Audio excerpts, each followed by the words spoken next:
Cardi B et Stéphane Diggs ont rompu en plein Super Bowl alors que leur enfant n'a que 3 mois. Même si ces choix de vie me semblent très souvent stupides, mon objectif ici n'est pas de frapper une femme à terre, mais plutôt de revenir sur certaines leçons qu'on pourra tirer de cette histoire. Première chose que toute femme doit retenir de l'histoire de Cardi B, c'est qu'il faut être très avare avec vos utérus. Arrêtez de donner vos utérus aussi rapidement, facilement et gratuitement. D'ailleurs même je dirais arrêtez de donner vos utérus tout court. La dernière chose dont ce monde méchant, mauvais a besoin, c'est de plus d'enfants. Donc arrêtez de donner vos utérus à tort et à travers à des mecs qui ne vous respectent même pas. Arrêtez. Avoir un enfant avec un homme ne vous rend pas spécial, et encore moins avec un homme qui a déjà une ribambelle d'enfants. Le gars a eu tous ses 5 enfants la même année où il a eu son enfant avec Cardi B. Mais elles vont quand même se dire que leur enfant sera spécial. Non.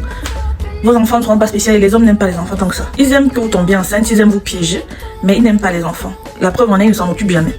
Même lorsque c'est eux qui vous ont demandé d'accoucher, quand l'enfant vient, toute la responsabilité vous vient dessus. Très rares sont ceux qui font quelque chose, même quand ils font quelque chose, ce n'est jamais au même niveau que vous. En général, la plupart du temps, c'est vous qui en faites plus. Donc arrêtez. On en a marre des histoires comme ça. Je pense qu'on l'a déjà dit à maintes reprises, mais je pense que la répétition est pédagogique. Le gars avait tous les red flags du monde. Elle défendait partout. Elle défendait plus son image que lui, le coupable en question en fait. Le gars aussi au même moment avait des accusations d'être DL, c'est-à-dire d'aimer les hommes et les femmes. Mais malgré tout ça, elle est restée dedans.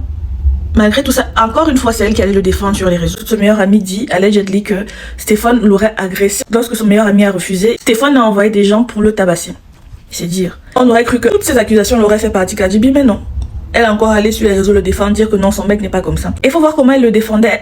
Elle affirmait carrément qu'elle sait qu'il n'est pas comme ça. Comme si elle est avec lui partout où il va, comme si c'est elle qui gérait son truc de derrière. Durant cette même période où ils étaient en couple, une employée de maison de Stéphane Diggs, je crois que c'était sa cuisinière, lui a également porté plainte disant qu'il l'a brutalisé. Encore une fois. Une autre personne qui vient dire qu'il l'a brutalisé. Je suis plus sûre s'il y avait aussi des accusations d'abus sexuels, si vous voyez ce que je veux dire. Mais en tout cas, elle lui a porté plainte. Et devinez ce que Cardi B a fait. Au lieu de croire la victime, ou bien même si elle ne la croit pas, même de mettre des distances avec lui, elle allait écrire à la victime pour lui dire que c'était un big deal en fait, que c'était pas si grave que ça et qu'elle devait laisser tomber. Donc toujours en train de blâmer la victime. Encore une fois, elle a défendu Stéphane. Au lieu de blâmer le gars qui a toutes les accusations du monde sur son dos, elle blâme la victime. Et c'est la même chose qu'elle faisait lorsqu'elle était avec Offset. Chaque fois que Offset la trompait, au lieu de le punir lui, elle envoyait des gens tabasser ses side chicks. Au point même où, je crois qu'il y en a qui lui ont porté plainte et elle allait au tribunal pour ça.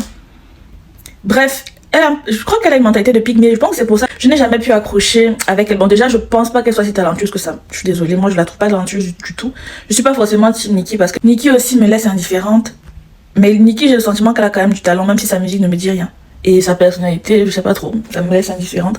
Mais Cardi, je trouve pas qu'elle a du talent, plus de sa personnalité qui ne me plaît pas. Le fait qu'elle ait toutes ces accusations de colorisme sur son dos. Et bien avant tout ça, bien avant même leur relation ensemble, il y avait une interview qui était devenue virale où on avait interviewé tous les coéquipiers de Stéphane Diggs dans l'équipe de football où il était à l'époque. Et on a demandé à ses coéquipiers de dire quel serait le coéquipier qui ne laisserait jamais se mettre en couple avec leur sœur. Et quasiment tous, je crois qu'il n'y a qu'un seul qui n'a pas répondu, Stéphane Diggs, mais quasiment tous ses coéquipiers ont dit Stéphane Diggs. Et à chaque fois qu'on leur demandait pourquoi, eux tous ils disaient qu'il est it's crazy man, genre c'est un fou, genre il est bizarre. Eux tous ils ont dit la même chose et Cardi B était au courant de ça mais elle est restée dedans.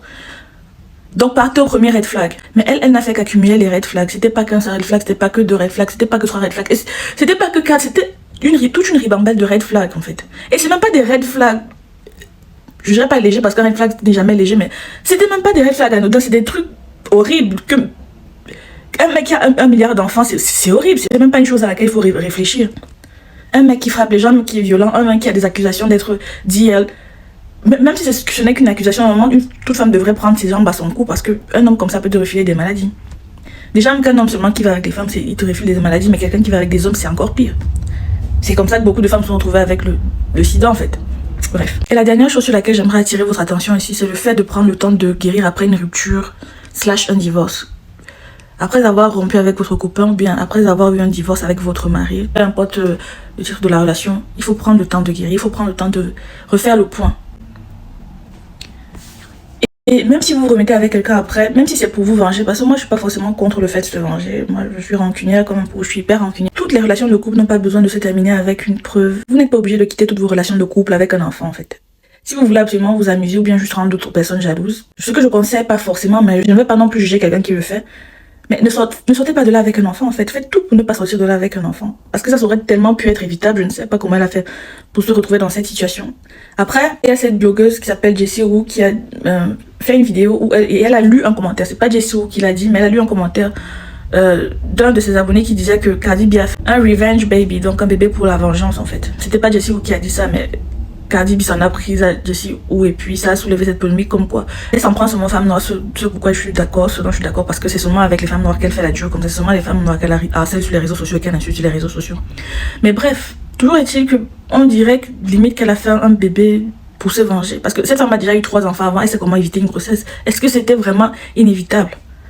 Si vous êtes de celle, évitez de faire des choses comme ça. Même si elle ne l'a pas fait exprès, qu'elle est tombée enceinte par hasard, ce dont je ne vois pas, moi je n'aime pas cette façon de dire que non, les gens tombent enceintes par hasard. Je ne vois pas comment est-ce qu'on peut tomber enceinte par hasard, mais c'est une idée stupide en fait, de faire un enfant pour se venger de son ex, parce que vous ne faites de mal qu'à vous-même en fait.